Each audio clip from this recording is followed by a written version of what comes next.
Humingi naman ng dispensa at tagapagsalita ni Duterte kaugnay ng mga pahayag nito sa media killings. Ang ilang miyembro naman ng media sa Davao hindi na raw nagulat sa sinabi ni Digong. Umaaksyon si Mia Reyes.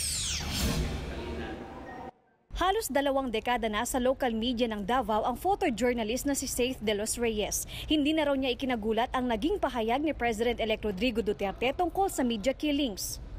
Problema sa mga media tungod kay once nga naata sa media industry, ang hunahuna sa uban murag powerful na kaayo ta. Mahimo na nga personal nga mga panlantaw, mo to'y gamiton nga pag-atake which is not dili pon siya maayo kay bisag tinuod nga naata sa media, ang atong isig katao na po'y ilahang katungod. Ganito rin ang pananaw ng ibang miyembro ng media sa Davao. One thing for sure, the president knows what he's saying. Ang kapartido ni Duterte na si dating Senate President Nene Pimentel nanawagan ding huwag agad husgahan si Digong. Para ang interpretasyon ng media na he's encouraging na kung masamang kuwan dyan, masamang journalism, patayin niya.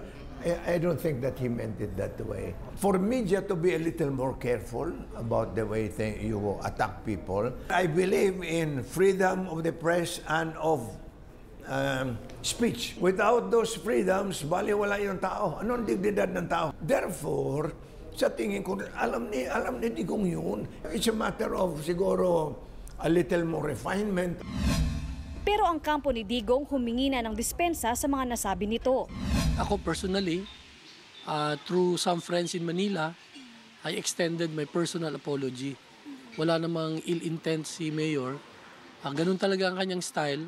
Pero yun nga, sabi ng iba, parang uncalled for, parang hindi presidential. Kahit noon pa mang kampanya, kontrobersyal na si Mayor Duterte, sa salita man o sa kilos. Nauna nang sinabi ni Duterte na oras na siya ay maupo sa pwesto, ay babaguhin niya ang estilo. Hindi na ako pwedeng magluko-luko dyan. At pag nandyan na ako, hindi na talaga, swear to God. Hindi na talaga ako Bagay na sinegundahan ng tagapagsalita ni Digong. Magbabago sa takda ng panahon, maging presidente siya, may mga protocols nga na dapat masunod. Umaaksyon, Mia Reyes, News 5. Be sure to come back. News 5 everywhere. Copyright 2016.